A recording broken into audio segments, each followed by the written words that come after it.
আসসালামু আলাইকুম সুপ্রিয় দর্শক, চলে আসলাম এই মুহূর্তে পাওয়া সবচেয়ে গুরুত্বপূর্ণ আবহাওয়ার বিরাট আপডেট নিয়ে। বঙ্গোপসাগরের বুকে তৈরি হওয়া নিম্নচাপের ফলে আগামী 48 ঘন্টার মধ্যে রাজধানী ঢাকা সহ খুলনা, বরিশাল, চট্টগ্রাম, রংপুর এবং দক্ষিণবঙ্গের বেশ কয়েকটি জেলাতে বিক্ষিপ্ত আকারে বৃষ্টি ও বজ্র সহ ঝড় বৃষ্টিপাতের পূর্বাভাস রয়েছে।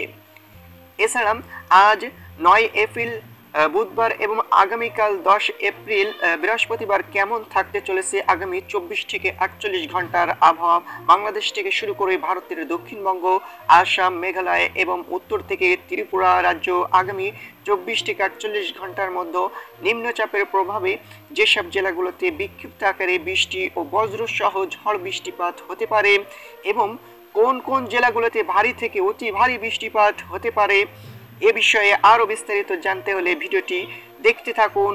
আর আপনি কোন জেলা থেকে এই খবরটি দেখছেন আপনার জেলার নামটি কমেন্ট বক্সে জানিয়ে যাবেন। আর সবার আগে সবার প্রথম সঠিক খবর জানতে চ্যানেলটি সাবস্ক্রাইব করে রাখবেন। এবার জেনে নেওয়া যাক এক নজরে। বন্ধুরা, এই মুহূর্তে আমরা চলে যাচ্ছি উপগ্রহ মোডে।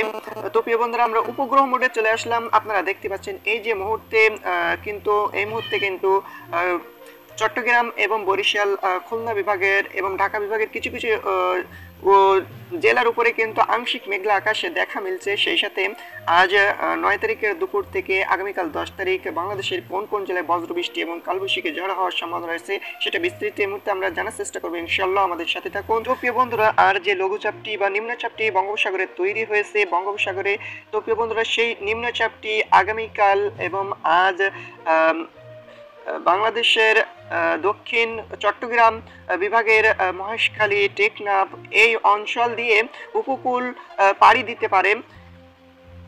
এর ফলে মহেশখালী, টেকনাফ, তারপর কক্সবাজার, কুতুবদিয়া, তারপর রয়েছে রাজস্থলী, খানসি, তারপর রয়েছে সাতকানিয়া, চট্টগ্রাম, হাটহাজারী এবং সন্দ্বীপ, হাতিয়া, ফেনী, মানিকছড়ি, রংধন, খাগড়াছড়ি এই অঞ্চলের বেশ কয়েকটি জেলাতে আগামী 10 তারিখ ও 11 এপ্রিল এই অঞ্চলের বেশ কয়েকটি জেলাতে বিক্ষিপ্ত আকারে বৃষ্টি ও ভারী থেকে অতি ভারী বৃষ্টিপাত হতে পারে।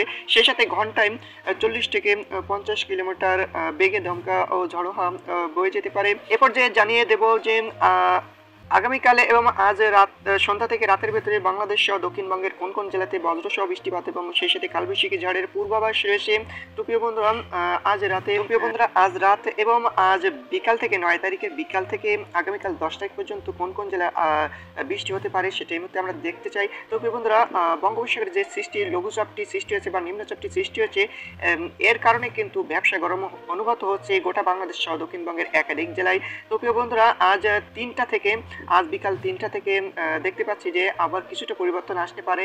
ফলে নাগরপুর, কাপাসিয়া, কিশোরগঞ্জ, গাজীপুর এবং বানেশখালী, কালিয়াটি, টাঙ্গাইল এই অঞ্চলে 2-1 স্থানে বিকেল থেকে কিছুটা বিক্ষিপ্ত আকারে বৃষ্টি ও বজ্রবৃষ্টি সহ মেঘলা আকাশ এবং সেই সাথে মেঘের গর্জন দেখা মিলতে পারে। এরপরে বিকেল 5টার দিকে আসার পর দেখতে পাচ্ছি যে রংপুর, দিনাজপুর, ঠাকুরগাঁও, পঞ্চগড় এই সঙ্গে উত্তরবঙ্গের আলিপুরদুয়ার, কোচবিহার এবং জলপাইগুড়ি, শিলিগুড়ি এই অঞ্চলে 2-1 স্থানে কিছুটা বিক্ষিপ্ত আকারে বৃষ্টি ও বজ্র সহ বৃষ্টিপাতের পূর্বাভাস দেখা মিলছে। সেই সাথে দেখতে পাচ্ছেন আমরা 9 তারিখে বুধবার রাত 11টার দিকে চলে আসলাম। আসার পর দেখতে পাচ্ছি যে ভারতের ধানবাদ এবং কোচবিহারের ওপর একটি কালবৈশাখী ঝড় তৈরি হতে পারে, যেটা পরবর্তী সিউড়ি, দুর্গাপুর, নালিহাটি, কাতুয়া, তারপর হচ্ছে মুর্শিদাবাদ, কৃষ্ণনগর এই অঞ্চলে বেশ কয়েকটি জেলাতে আক্রমণ হতে পারে। এই বিক্ষিপ্ত আকারে কালবৈশাখী ঝড়টা 1টা থেকে 2টার ভেতরে, রাত 1টা থেকে 2টার ভেতরে বৃষ্টিপাত, যেটা কিন্তু বেশি একটা শক্তিশালী হবে না। তার পরবর্তীতে আমরা দেখতে পাচ্ছি যে আলিপুরদুয়ার, কোচবিহার, জলপাইগুড়ি, শিলিগুড়ি এই অঞ্চলগুলোতে রাত 2টার দিকে কিছুটা বিক্ষিপ্ত আকারে বৃষ্টি ও বজ্র সহ বৃষ্টিপাতের একটা সম্ভাবনা রয়েছে। আর যে যে নিম্নচাপটি তৈরি হচ্ছে সেটা কিন্তু খুব ধীর গতিতে বাংলাদেশের উপকূলের দিকে অগ্রসর হচ্ছে, যেটা আগামী 10 এপ্রিল আমরা দেখতে চাই কোথায় ল্যান্ড করতে পারে এই নিম্নচাপটি, খেলা শুরু করতে পারে। কিন্তু আগামী 10 এপ্রিল দুপুর 12টা থেকে একেবারে শনিবার দুপুর 12টার মধ্যে টানা 48 ঘন্টায় দেশের বিভিন্ন অঞ্চলে ঝড় বৃষ্টি ঘটাতে পারে এই শক্তিশালী নিম্নচাপটি। তো আমরা দেখতে পাচ্ছি যে বিকেল বা রাতের দিকে এই নিম্নচাপের প্রভাব দেখা মিলতে পারে দেশের উপকূলীয় অঞ্চলগুলোতে, শুরু হয়ে যেতে পারে এর খেলা। তো প্রিয় বন্ধুরা, বৃহস্পতিবার দুপুর 2টার দিকে আমরা দেখতে পাচ্ছি সাতক্ষীরা, খুলনা, পিরোজপুর, এদিকে মঠবাড়িয়া, খেপুপাড়া, পটুয়াখালী, লালমোহন, হাতিয়া, সন্দ্বীপ, চট্টগ্রাম, তারপর রয়েছে এখানে রয়েছে টেকনাফ ও কুতুবদিয়া, তারপর মহেশখালী, খানসি, এই অঞ্চলে বেশ কয়েকটি জেলাতে বিক্ষিপ্ত আকারে বৃষ্টি ও হালকা থেকে মাঝারি ধরনের বৃষ্টিপাতের সম্ভাবনা রয়েছে বৃহস্পতিবার দুপুর 2টা থেকে। আর এই বৃষ্টিপাত কিন্তু টানা হতে পারে, টানা বৃষ্টিপাতে পরিণত হতে পারে, অর্থাৎ মুষলধারে কোথাও কোথাও বৃষ্টিপাতের একটা সম্ভাবনা দেখাচ্ছে। এসব বিভাগের জেলায় কিন্তু মুষলধারে বৃষ্টিপাত হতে পারে। এখানে দেখতে পাচ্ছি আমরা 10 এপ্রিল দুপুর 2টার দিকে খড়গপুর, কলকাতা, জামশেদপুর, তারপর ধানবাদ, এই অঞ্চলে বেশ কয়েকটি জেলাগুলোতে বিক্ষিপ্ত আকারে বৃষ্টি ও বজ্রসহ বৃষ্টিপাতের একটা সম্ভাবনা রয়েছে। তারপর 10 এপ্রিল সন্ধ্যা 6টার দিকে আসার পরে দেখতে পাচ্ছি যে রংপুর বিভাগের বেশ কয়েকটি জেলাতে শক্তিশালী কালবৈশাখী ঝড় তৈরি হতে পারে। এই সঙ্গে ভারী থেকে অতি ভারী বৃষ্টিপাত হতে পারে ঠাকুরগাঁও, পঞ্চগড়, কুড়িগ্রাম, দিনাজপুর, তারপর হচ্ছে লালমনিরহাট, জলঢাকা, এদিকে দেবীগঞ্জ, পীরগঞ্জ, চিলমারি, এদিকে আগামী 10 এপ্রিল সন্ধ্যার দিকে ভারী থেকে অতি ভারী বৃষ্টিপাতের সম্ভাবনা একটা রয়েছে। তো প্রিয় বন্ধুরা, রাজশাহী, ময়মনসিংহ বিভাগের বেশ কয়েকটি জেলাতে কিন্তু বিক্ষিপ্ত আকারে বৃষ্টি ও বজ্রসহ বৃষ্টিপাত হতে পারে।